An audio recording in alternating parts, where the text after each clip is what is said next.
كل عربة بمحرك أو مجموعة من العربات لازم تكون كتوفر على التجهيزات الضرورية اللي كتمكنها باش تشوف وتشاف.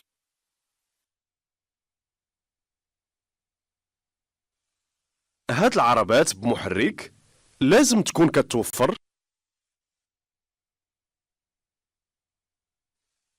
في الأمام على زوج مؤشرات تغيير الاتجاه اللي كتعلم مستعملي الطريق الآخرين على نية السائق على تغيير الاتجاه على اليمين، على اليسار أو عند التجاوز.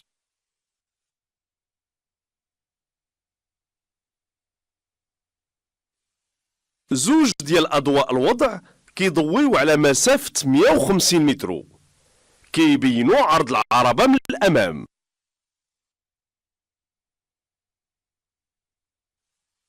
زوج ديال أضواء التقابل لونهم صفر كيضويو على مسافة 30 متر، لازم ما يعميوش مستعملي الطريق الآخرين.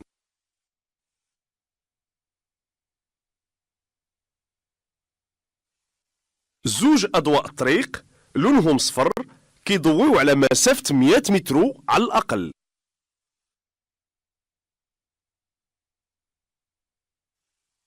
زوج ديال أضواء الهيكل برتقاليين اللون إلا كان عرض العربة كيتجاوز 2 متر و20.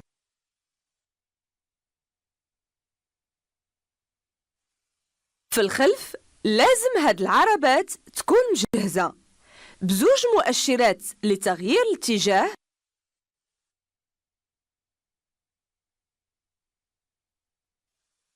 زوج أضواء لونهم أحمر كيشيروا لوضع العربة والعرض ديالها من الخلف،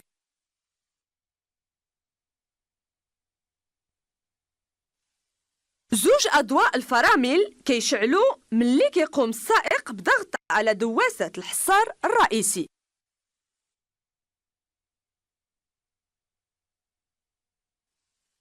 أضواء الهيكل لونهم برتقالي كيبينوا العرض ديال العربة والحمولة ديالها. زوج زجاجات عاكسة للضوء لونهم أحمر. أضواء النجدة،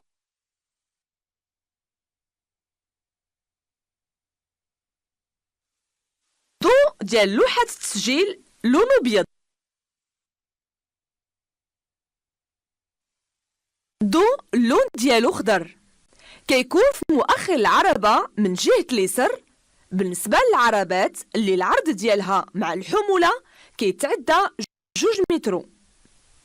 كيمكن السائق باش يعلم السائقين اللي في الخلف واللي كيستعدوا يتجاوزوه بأنه انتبه للإشارة الصوتية. بالنسبة للعربات اللي كتجر مقطورة واللي مجموع الوزن ديالها أكثر من 750 كيلوغرام لازم تحمل زيادة على الأضواء اللي ذكرناها ضوء كيبين إشارة الجر. هذه الإشارة هي عبارة على لوحة زرقاء بداخلها مثلث صفر. تواجد عربة أو الحمولة ديالها على الطريق كيمكن يشكل خطر. باش مستعملي الطريق آخرين ما يتفاجئوش بوجود العربة على الطريق من الواجب وضع مثلث التنبيه.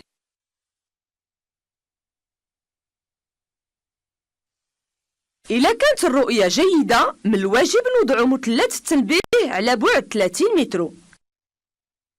في حالة الرؤية سيئة من الواجب نوضعه على بعد 100 متر. في حالة وقوع عطب من الضروري زيادة على مثلث التنبيه نشعلوا أضواء النجدة. هاد الأضواء من الواجب نستعملوهم أيضا ملي كتكون العربة كتسير بسرعة منخفضة. انتباه، استعمال الأضواء النجدة ما كيعفيناش من وضع مثلث التنبيه.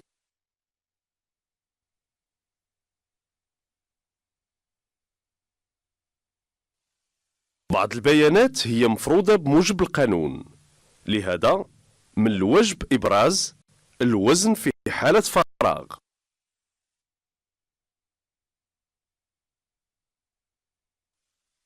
الوزن في حالة فراغ كيساوي وزن العربة عند الإقلاع، يعني الخزانات عامرة، العجلة الاحتياطية والأدوات والتجهيزات في قلب العربة، ولكن بلا وجود السائق وبلا حمولة.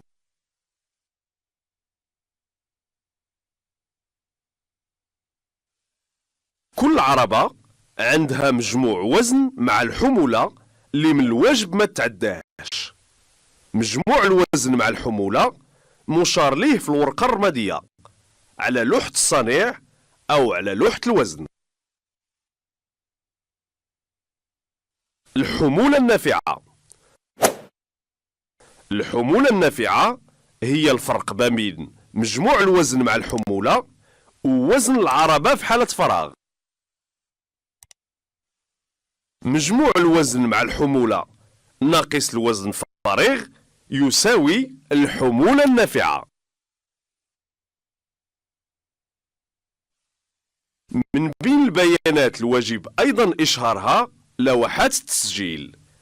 لازم تبرز وحدة في المقدمة والأخرى في المؤخر ديال العربة.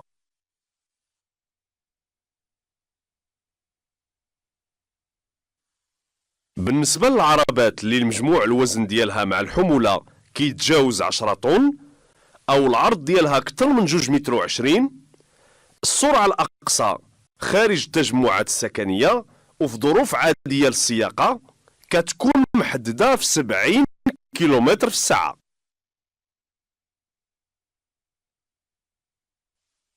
ثمانين كيلومتر في الساعة هي السرعة القصوى للعربات اللي مجموع الوزن ديالها مع الحمولة ما كيتعداش 10 طن أو العرض ديالها 2.20 متر.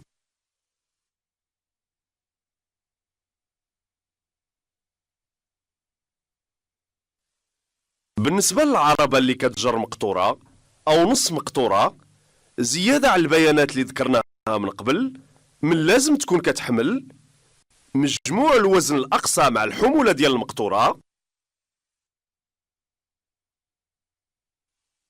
مجموع الوزن الأقصى مع الحمولة المجرورة. هاد المعلومات كتظهر على لوحة الصنيع.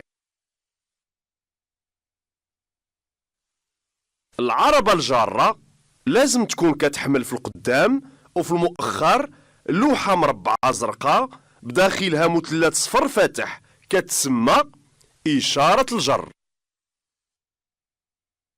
بالإضافة إلى ذلك، على العربة الجارة المقطورة أو نص المقطورة تحمل لوحة حمراء كتشير لأرقام تسجيل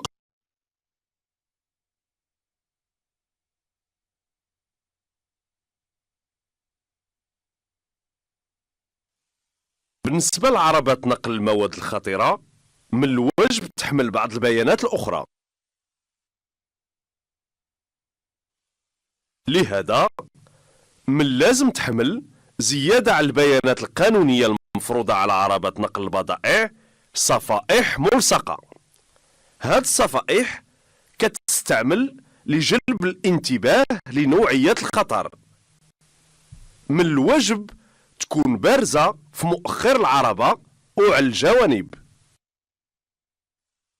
إلا كانت العربة كتحمل مواد خطيرة مختلفة، لازم يكون عدد الصفائح البارزة على العربة هو نفس عدد أنواع المواد الخطيرة المنقولة.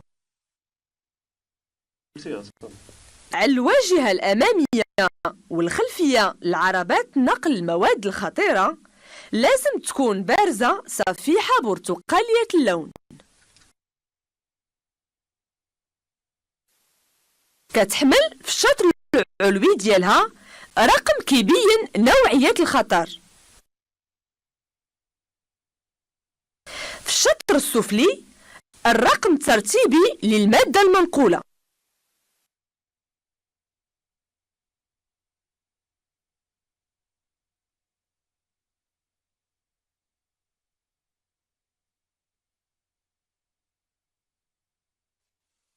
من الواجب على عربات نقل البضائع تكون كتوفر على تجهيزات السلامة اللي البعض منها هو ضروري بموجب القانون، والبعض الآخر هو لازم لتوفير للسائق الراحة أثناء السياقة واللي كتوفر فيه شروط السلامة.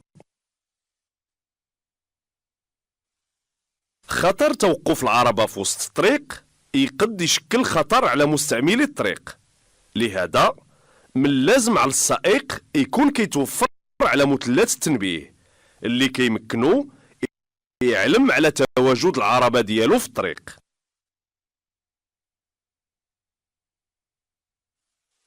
في وقت الشتاء الرفرافات كتمكن من تصريف المياه اللي كتجمع نتيجة دوران العجلات، كتكون عندها فعالية ونفع ملي كتكون صالحة ومشدودة بشكل جيد.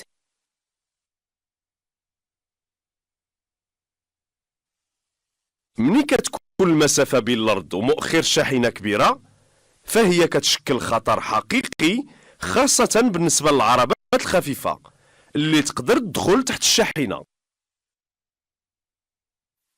هاد الشي علاش يصاب تجهيز الشاحنة بأجهزة مانعة للترصع منين يكون الارتفاع بين الأرض ومؤخر الشاحنة كيتعدى 55 سنتيم.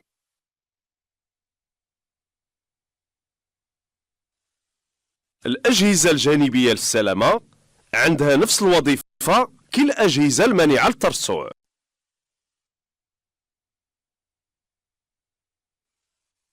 العافية كتشكل خطر وعلى السائق معرفة السيطرة عليها، لهذا من الواجب التوفر على طفاية ديال العافية.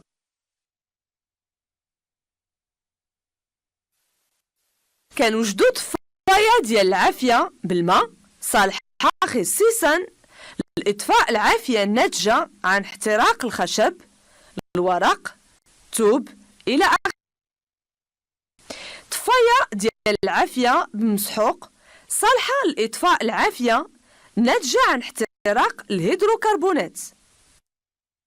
طفاية ديال العافية برغوة ثاني أكسيد الكربون صالحة لإطفاء الحريق الناتج عن الغازات.